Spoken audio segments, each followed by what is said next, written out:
everyone, I'm Mind, and this is set number 70655, Dragon Pit from the LEGO Ninjago Hunted wave. This set contains 1,160 pieces, 9 minifigures, and originally retailed for $129.99 in the US, when it first released back in 2018. This video is of course a part of my Ninjago throwback review series, so let me know in the comments which set you want to see a throwback review on next. It could be any set from 2011 to 2018, and while I don't have them all, I do have a lot of them. So let me know which set you want to see most, and it might be selected for the next Ninjago throwback review. This one's been asked for years by specifically Cbello Studio, shout out Cbello, I'm finally doing it. But if you want to see which reviews I've already done, I'll have a full playlist linked in the description and in the pinned comment. But now, with all that being said, let's get into the review. So there's two main builds of this set. We have like the main building at the back, and then we have the Earth Dragon. And I'll be upfront with you guys here, I really love this set. This is probably one of my favorite location builds LEGO has ever done in Ninjago. Part of that, I think, is the scale, because 130 is a really weird price point. Like, it's honestly quite high for 2018. These days, we get stuff in that price range a little more frequently. But yeah, at the time, was this the most expensive, like, non-UCS set of all time? Non-UCS, non-movie set, because we also had the movie Bounty, right? I believe it was, because I think both the Samurai X Cave and the Final Flight of the Destiny's Bounty were 120. And then, yeah, movie had bigger, but that was a movie, that was a whole different thing. Anyway, point is, this is huge, and the piece count's also great for the price, and they've really made the most of it here. Like, there's no, like, awkward side builds off to the side, like, eating up the part count. No, everything feels very intentional, very deliberate, while also just being a ton of fun, and it looks great on a shelf, too. So, let me move the Earth Dragon out of the way, we'll take a look at that in a moment. First, let's look at the main building. So this is actually built in 3 separate sections. We have the main gate and platform in the center, and then 2 little towers on the sides, and those towers are made to be very easily removed, so if you want to, like, mix and match them, you can, or just leave them off the build entirely, that's up to you. But with those removed, let's start by moving up closer in this main section. First, of course, we have the gates at the front, and the entire aesthetic of the Hunted wave is like that sort of cobbled together scrapyard vibe, very like Mad Max Apocalypse-esque, and they did do a really good job with that this wave, and you can see it immediately here on the gate. You've got the more traditional large gate pieces in here, but with brick-built sections around it, and all the bones and teeth everywhere give it a really cool vibe. I like the variation, too, of using some studs and some stickers. Sometimes on builds, studs will look ugly because it feels like very incomplete, like not covered up, but in the case of a build like this, studs work perfectly because it makes it feel very messy, but like intentionally messy. And I appreciate how this is mostly symmetrical, but with a few small differences. The biggest one I think is just there's a bone down here and there's not a bone down here, but I think it does a good job to give it that like messy thrown together feel, even though the actual build isn't that messy because it is actually mostly symmetrical. Coming to the sides though, here we have the actual structure. Once again, this looks really cool. I love how they did the texturing here because it's not like too much, it's mostly just flat bricks, but they did just enough to make it interesting and make it not feel flat. You have a couple of like mesa bricks used back here, but that's only used in one little part, and these angled tiles are attached to the front with the slopes coming off of them. That's on both sides, it gives the build a lot more dimension, and then everything moves in ever so slightly as you move up to the top, but I think this is some really good variation in both the textures and the colors. Opposite side seems to be pretty much identical, which works honestly, I have no problem with that. And here's where we come to another really cool part of like the apocalypse aesthetic. There's some very obvious gears on the outside here, and in fact those are on both sides. Now in most LEGO sets, they typically try to hide those gears away. You might see like a small fragment of them, but normally they're hidden inside the builds because they don't want you to see what actually creates the functionality. But because this is meant to look like it's made of like pieces of old vehicles and whatnot, the gears serve a double purpose. They're very cool looking aesthetically, but also allow for some functionality. What that is, we'll get to in a moment, but first I want to move up to the top. Right here though, I love that they imply like this is what's moving the gears, this is what's powering them, because this very clearly looks like it's meant to be an engine or some sort of generator. And that's super cool to see them like actually explaining the power source instead of it just being like, yeah, your fingers are turning a knob. It's got like little fire pieces to be exhaust coming out of the back too. Speaking of, there's also pipes coming out the sides of the building with giant pieces of fire coming out. And once again, that's on both sides. And then up here, you actually have tons of room to pose minifigures. Like, I remember when I first got this set, I was so impressed by that.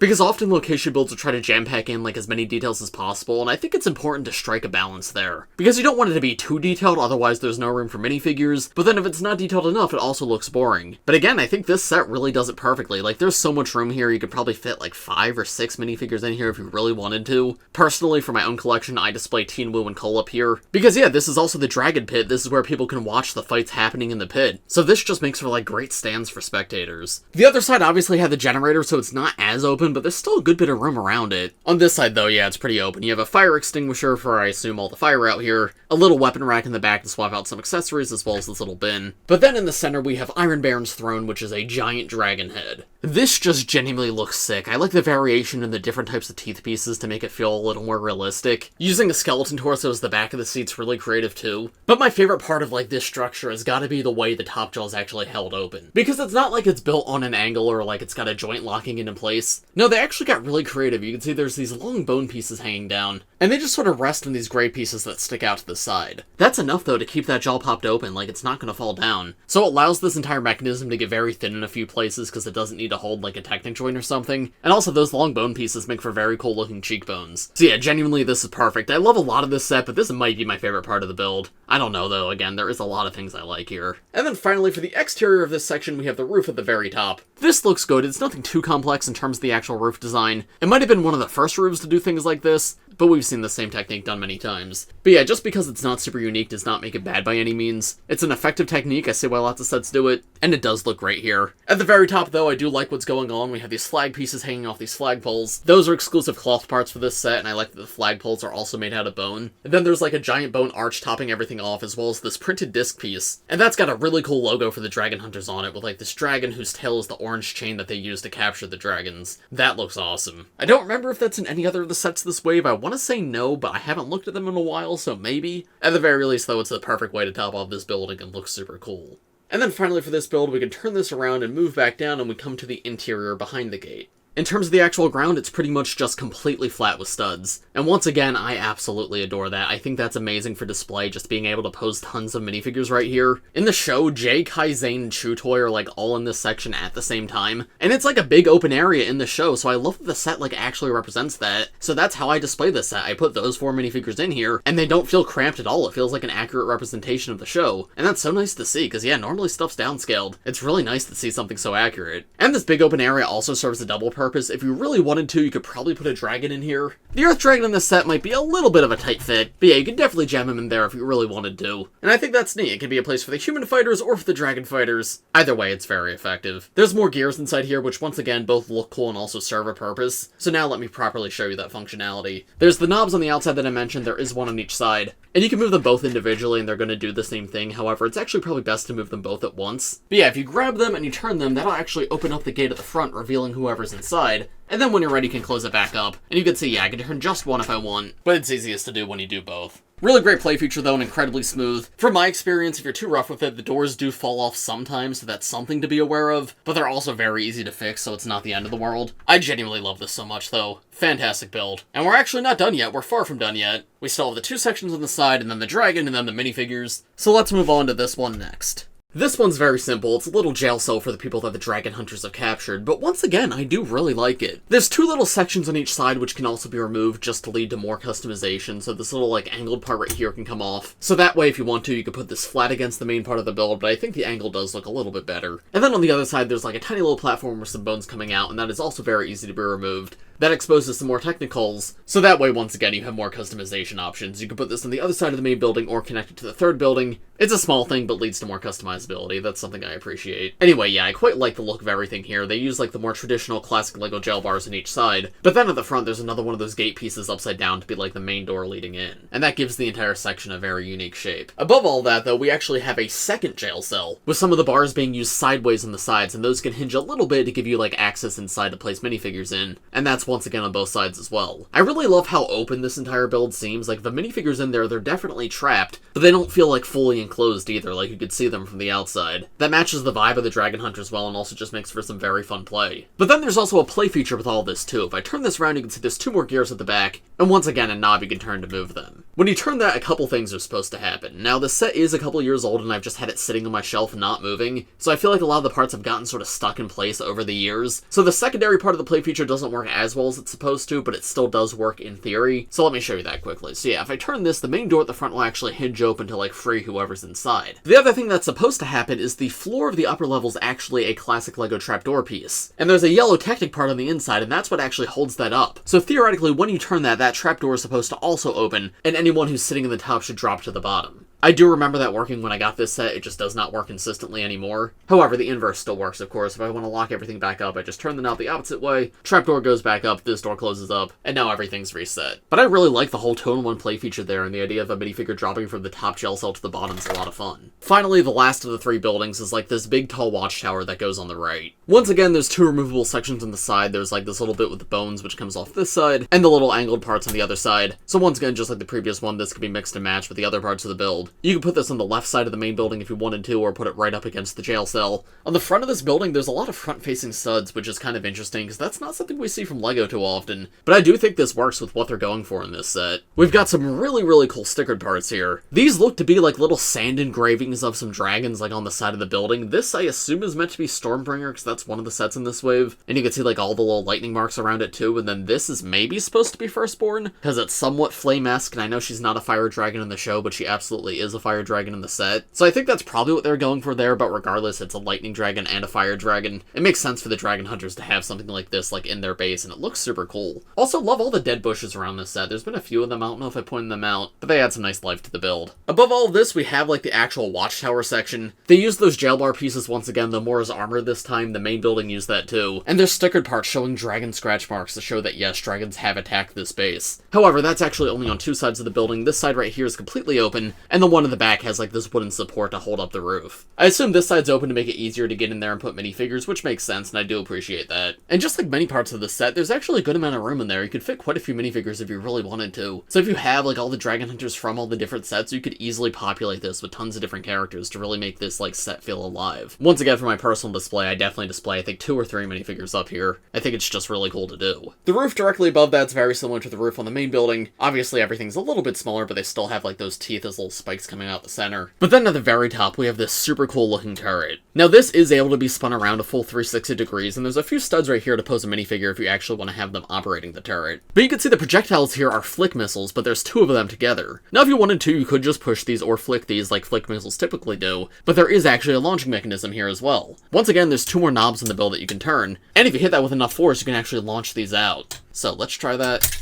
That did not go so well. In the set's defense, that has literally never been launched since I built it, so those pieces have been in there for a very long time.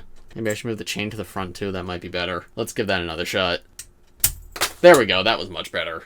Honestly, this is a great mechanism. It's super unique for a weapon launcher, like I don't think I've seen another one like this. And as you just saw, it's very effective too, and fits the dragon hunters quite well. And you can see it is permanently stuck aiming upwards, so it can shoot at like dragons in the sky. It's not really meant to be shooting at people on the ground. And then finally for this building, let's move all the way back down to the base level into the interior, because we do have one more little room right here. This is a little blacksmith shop for Arkade, who's one of the dragon hunters, and this just makes a ton of sense. The dragon hunters have like all these super cool weapons and this really cool armor. Having a blacksmith shop where it all gets made fits this set perfectly. There's 2 arms on the side holding some extra accessories. This could be like a sword blade, and this is just a hammer for making the weapons. There's a crate for completed weapons. There's a sword in there right now. Anvil in the center, which can be very easily removed. It's just connected on a jumper piece. And then you can see there's the big fireplace in the back. This is probably the most cramped section of the entire set. Like, yes, you can fit minifigures in here if you wanted to, but it's not nearly as spacious as the other parts of the build. That's fine, though. It's never really personally bothered me. Arkade fits in, and he's really the only one who needs to go in there. It would have been nice if maybe this was like a few studs deeper or a few studs wider, but this is such a huge set overall that like this one little section maybe being a little small isn't the end of the world. And if you want more space, you can remove things like the crate, and that opens up quite a few more studs. So yeah, another very cool part of the build. I'm happy this is here. And finally for the builds of the set, we have the Earth Dragon. Earth dragons are probably the least common of like the 4 elemental dragons that we get in sets. Lightning and fire are definitely the most common, and I think we've had more ice than we have had earth. So inherently that makes this more exciting because it's not something we see nearly as often. And I have to say, I really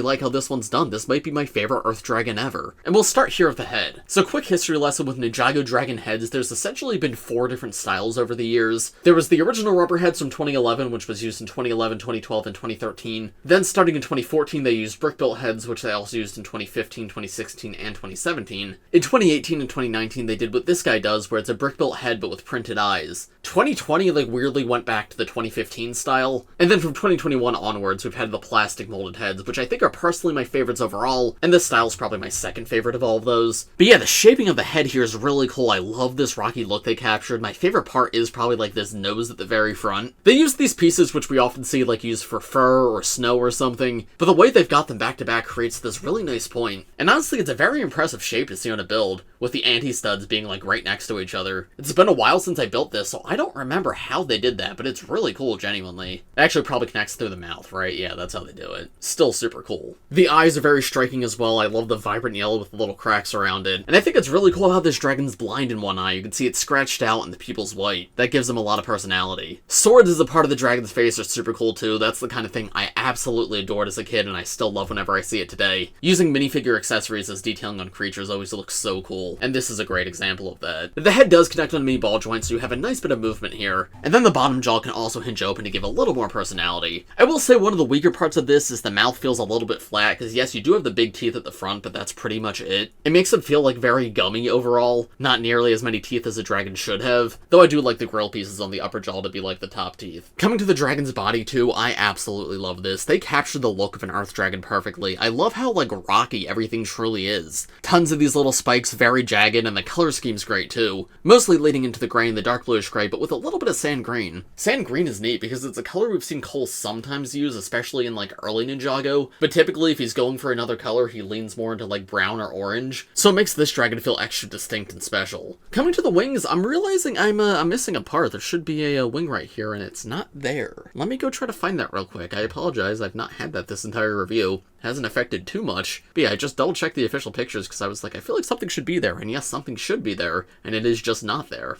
Very weird. Let me see if I can go find those parts somewhere, because I do not know where they would be. Okay, no idea where the originals went, but luckily I have extras. So there we go, there's the wings put back together. And the wings of this guy are definitely small, but I'm perfectly okay with that. I kinda like the idea that most dragons have wings, but not every dragon's necessarily able to fly with them. Thinking about like real life birds, obviously penguins have wings, but they can't fly. And because this is an earth dragon, it would make sense that he's more on the ground. So if you want to imagine these as wings that allow him to fly, then that's perfectly fine. But personally, I think it's cool that they're more just aesthetic, or he uses them to fight, instead of actually using them for their original purpose. This blade piece too is a very cool part. I don't see it in black too often, we get it in gold every now and then, and with the spikes coming off it, it looks super sleek. You can close that up a little bit, so there's a little more movement there. But yeah, nothing too crazy. And as you saw, everything connects on a ball joint. The feet, I think, are pretty good. Once again, I love those, like, cascading rocks. The way the spikes come up and then dips back down, then spike comes up again. Color scheme is still great. I love that the dark tan is used as sort of like the inside color. Every now and then you'll see a little bit of an inside color in a LEGO set, and it's going to be like this bright red or bright yellow, and it looks really out of place. But dark tan's perfect because it's not like a huge part of the color scheme, but it is on, like, the face, like with the swords in the side. So when that little bit of, like, underside color does peek through, it doesn't, like, hurt the build. And in fact, it feels like it fits in. These legs connect to rigid Technic joints, and I like these flag pieces to sort of cover up that joint a little bit. But then what, in my opinion, is the absolute worst part of the build is the feet. The reason I say this is the worst is because these are just CCBS parts. CCBS was made for LEGO Hero Factory, and it's just an entirely different building system. And by the time this set came out, for like 10 years at that point, they'd been mixing and matching CCBS with system parts, and sometimes it looks okay. But personally, I'm a fan of when things are more brick built, and this just doesn't really feel like it fits the vibe of the rest of the dragon. Because as I've mentioned, everything is so spiky, everything's so pointy, it looks like it's made of actual rocks. These feet, though, are very rounded and smooth, and the toes of the front, those look good. Those have those spikes on them. But yeah, the feet feel just like overly simple for how detailed the rest of the build is. And I think the LEGO group probably agreed with that because CCBS was fully retired like a year or two later. But this is one of the last few dragons that used it, and it does feel really out of place here. Not the end of the world, and I still really like this guy, but definitely the weakest part of the build, especially on the back feet where there is no toes. You go from all these detailed, intricate little parts to suddenly just like one giant piece down here. It does not work the best in my opinion. I do really like this rocky brick for the chest though, and I appreciate that that brick's not used like really anywhere else in the build because that's a very easy part to use when building an Earth Dragon, but no, they chose to only use it in one spot and texture everything else using other parts, so it makes this part of the build feel more special and makes the shape everywhere else feel more unique. I like that the sides are covered up in a nice way too, and honestly even the underside looks quite good, obviously not as strong as the top, but definitely one of the better ones I've seen. Finally, the tail at the back might be my absolute favorite part of the dragon. I just love how this was done. He's got this big spiky tail at the end, almost like a mace, and I love the idea that he could use this as a weapon. And just like many dragon tails, it moves in 4 separate sections, but I like that these are all the same size and they're quite big too. Normally the tails on dragons, even big dragons, are quite a bit smaller than this, so it definitely makes this guy feel like a bulky, powerful Earth Dragon. Overall, I honestly really like this guy, in fact more than I remembered. At the time, I remember thinking it was cool he came in this set, but I like the rest of the set a lot more. But no, this is genuinely fantastic and might be the best dragon of this wave. Definitely better than Stormbringer. Firstborn is really good though. But yeah, I don't know, I'm happy to see this. Earth Dragons in general are really cool. This might be the best we've ever gotten, and it's definitely the most unique we've ever gotten. I'm very happy I had the chance to go back and look at him again, because yeah, this guy's awesome. I appreciate him a lot more than I thought I did. But I think that's about all I have to show you for the main builds of this set, at least for now. I'll talk about them a little bit more at the end of the video. For now, let's take a look at the minifigures that come in this set, and then I'll give you my overall thoughts on everything at the end. So, here are the first 2 minifigures in this set. We have the Hunted suits for both Cole and Jay. Now, the Hunted suits have to be some of the coolest Ninjago ninja suits of all time. The entire idea behind them is they're like battle damage versions of the SOG suits, but with like scrapped together armor and whatnot put on top of them. And it really seems like the designers took that concept and just absolutely ran with it, and they all turned out so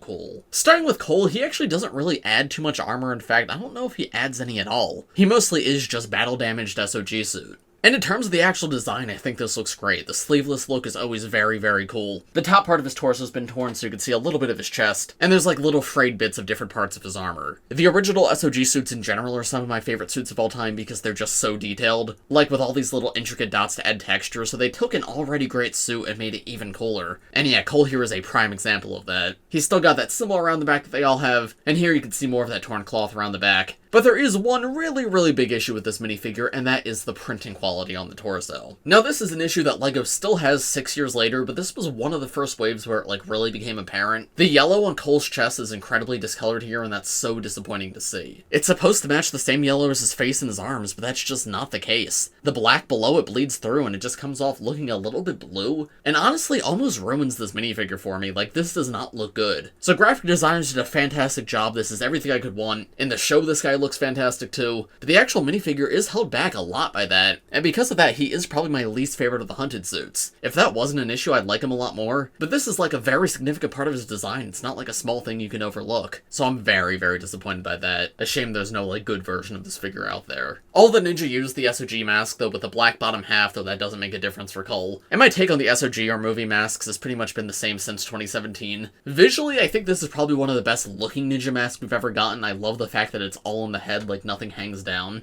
And for display, it's pretty amazing because you can properly turn the Ninja's head with the mask on, so there's like lots more poses you can get out of them. That being said, they're incredibly annoying for play because they're constantly sliding like separately from the head. If you want to take the hood off and just have his hair on, you have to take this off, then take the head off, then put the head back on without the mask, and then put the hair on. And then you have the mask just like separately in two different pieces, so it's really not convenient to do. So I understand why they changed this after this, but in terms of just like actual looks, I do really love these. And they contribute to an overall amazing looking suit. Cole's face is of course just his movie face print, so it's angry on one side, happy on the other. Overall, an amazing minifigure that's really held back by one little thing. Next we have Jay, and Jay is a lot more armored. He has a lot of this like black gear both on his torso, and then he actually has the black ZX armor. I think it's really cool how each of the ninja in this wave actually use a different armor piece. It makes it really feel like they're scrapped together from just like whatever they had available. But I think the black on top of the blue looks really nice, especially with like the little white streak that he has on his original SOG suit. That little tear that he has in his leg is a nice touch too. And again, just like with Cole, I love like all the little tiny versions of his symbol that are all over his suit. I actually never realized that's his symbol. On Cole, maybe that's what it's supposed to be, but obviously it's so small it gets compressed. But on Jay, yeah, that's very clearly a symbol. Wow, that's actually a really neat detail. Now I'll have to see if that's the same on the others as well. There he is with the armor and hood removed. There's a full look at his face print, and there's the alternate face as well as the back torso print. Again, love the little bits of tattering. There's that tear right there that shows a little bit of skin. And Jay's got like a ton of little pockets now, which I think is a funny detail. Really cool minifigure. I love this guy. Next up we have Zane and Kai, of course, also in their Hunted outfits, and I'm looking at their torso and legs now, and yes, it is tiny versions of their symbol on that. I cannot believe I never noticed that before. That is genuinely so cool. Anyway, starting with Zane, you can see one of his sleeves has been ripped off, so he has like this metallic silver arm there now. Lots of little scratch marks, and of course armor on top, just like Jay had. Instead of an armor piece, he keeps his quiver from SOG, and he uses a bow as his weapon. I love that the streak of blue from the SOG suit is still here, because that's what like really makes this minifigure for me. Otherwise, he'd feel very grayscale, but that blue is absolutely perfect.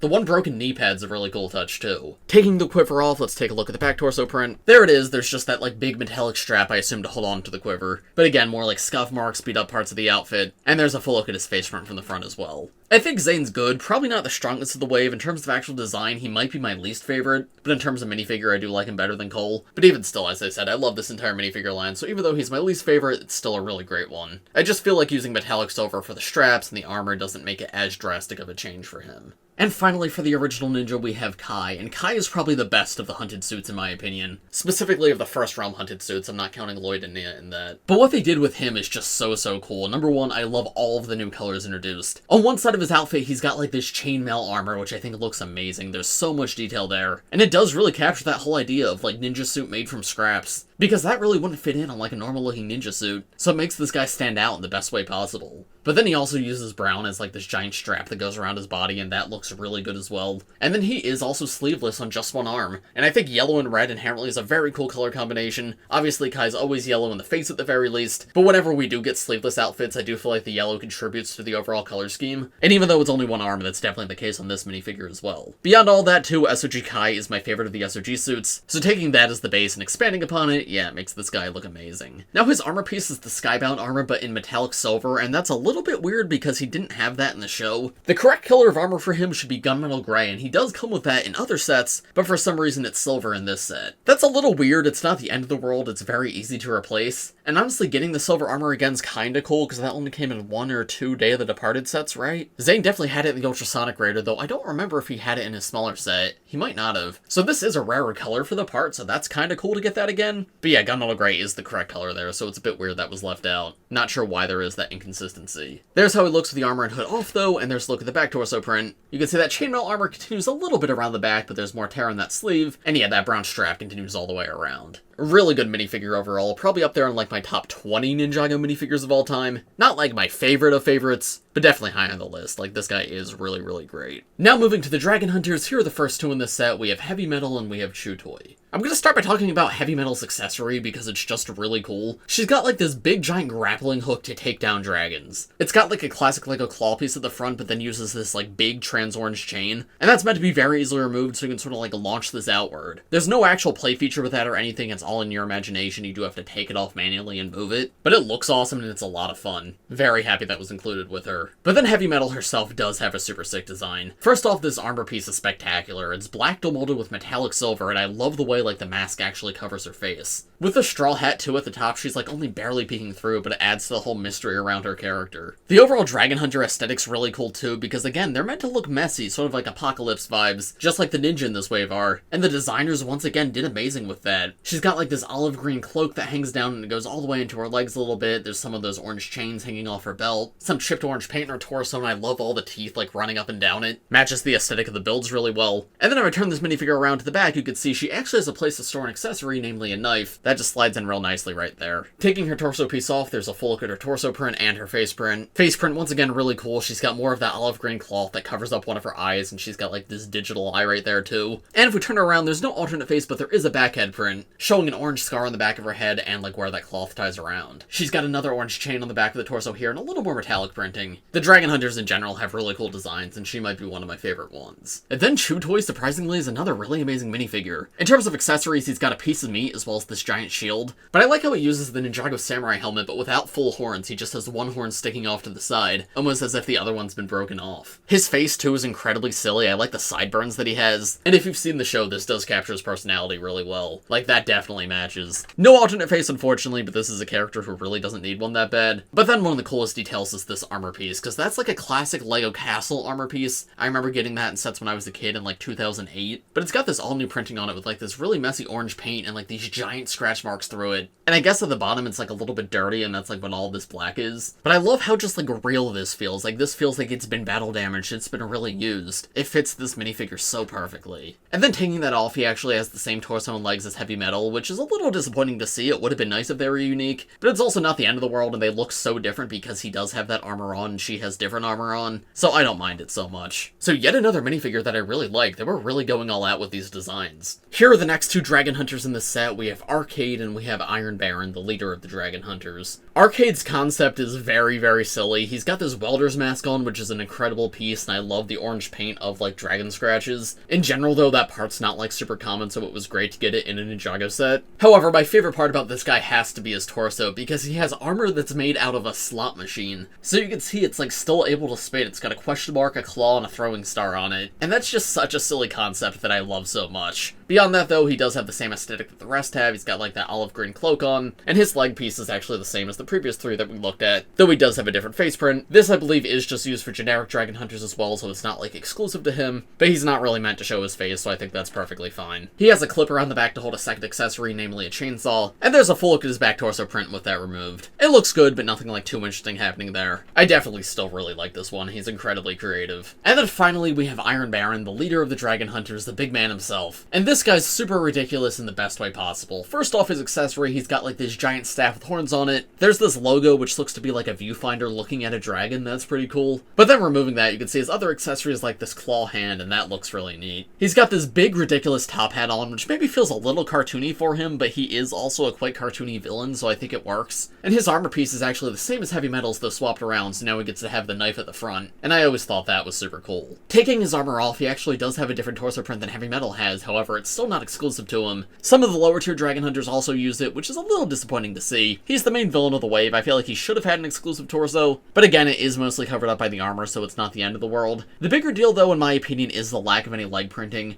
Now, he does have one peg leg, which that's pretty cool. It does give some, like, interesting detail to the legs, but still, all the other Dragon Hunters have, like, some sort of belt, some sort of detail on the legs. The peg leg's great, but the one leg he still has definitely should have had some sort of printing. Even if it's not too complex, I don't know, it feels a little bit weird that that's not there. Though it's not the end of the world, he still looks really cool all put together. Turning him around, there's a look at the back torso print, there's more of that orange chain, olive green scarf that hangs down. Oh, and his expression's really good too. I love his mustache, it's incredibly goofy. The different colored eyes are very fun too, and he's missing a few teeth. He's a good minifigure, all things considered. He works well as like a leader of the Dragon Hunters, matches them well while also with his armor and hat making him feel above them. That being said, they definitely could have done a little bit more with this guy to make him even more special. And finally, here's the last minifigure in this set. We have Golden Dragon Armor Wu. Now, this minifigure is just amazing from top to bottom. Obviously, he's decked out in this fully golden armor, but man, does it just look so cool. He's got all the different collectibles in this wave because different sets came with the armor, the helmet, the sword, and the shield, and it all comes together to just make him look like this really cool, really powerful warrior. I guess I'll talk about the accessories first. The Dragon Blade has this really amazing shape to it. It's dual molded in silver and tan, and it just looks so unique. I love how long it is too. It definitely makes it stand out against other Ninjago swords. And then matching that, the shield is also very elegant. I love the combination of the white with the gold, and we'll see that more on the torso and the legs. But obviously those two colors fit together perfectly and just scream Sensei Wu. And in general, it's awesome to see Wu in like a full battle outfit, because we don't get that too often. The armor piece though is probably the coolest individual part in this minifigure. I love the dragon face on one side and the sort of tail on the other. Then there's those scales that cascade down in the center, and those are like actually three-dimensional, which looks so good. And then there's even still like a little ninja mask that comes up to cover Wu's face. The armor has two studs at the back too to attach an accessory, so you can see he comes with this stickered flag. And then if I take the armor off, there's a full look at the face print and the torso print. And wow, the torso just looks amazing. Like, Wu really looks like a knight here, but then he's still got that ninja belt. They do that thing that I love where it's gold printing on top of gold pieces, so it gives you this like very subtle detail that you can't always see, but when you reflect in the light just right, it looks incredible. And I love that it is only those two colors here, like they don't bring anything else over. Sometimes that might be a bad thing because it makes the figure feel very flat, but in this case, not at all. Only having the two colors makes everything look so elegant, and I just love it. Face print's pretty good too. It was new for this minifigure. It's since been reused in like LEGO City and stuff, so it's not like as special as it once was, but it was designed for Ninjago. Obviously, this is meant to be a young version of Wu, and I think they did a good job with it. It captures his personality well enough, while obviously also making him look very different. I like the stubble that he has too, to show that he's like going to grow out that full beard. So spectacular minifigure overall, and one that's actually also exclusive to this set. Of all the minifigures in the set, I actually do think I still prefer Hunted Kai because that minifigure is that good, but this one feels very elegant and premium, definitely feels like a special figure to get in a big set, and the designers did amazing with it. All the new parts are great, the printing's amazing, really happy with this one, like one of the coolest of all time. But there you go, there was everything I have to show you for the Ninjago Hunted Dragon Pit set. As I said at the beginning of this video, I do really love this one, like this is up there as one of my favorite Ninjago sets of all time.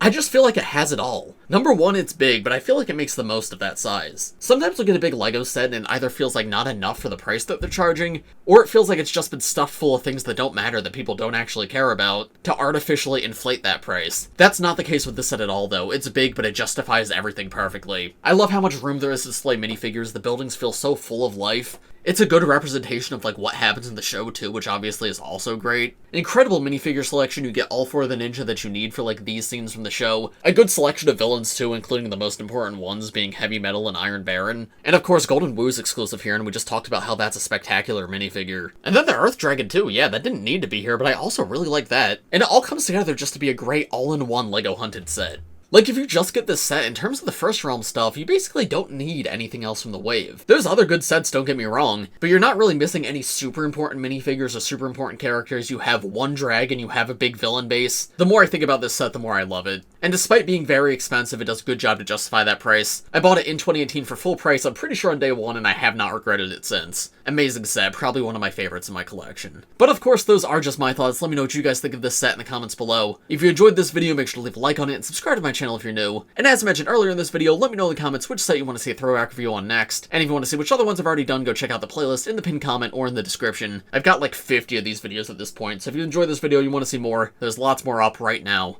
And as for this video, I think that's about all I have to say, so thanks for watching everybody, I hope you all enjoyed, and I will see you in the next one. Bye!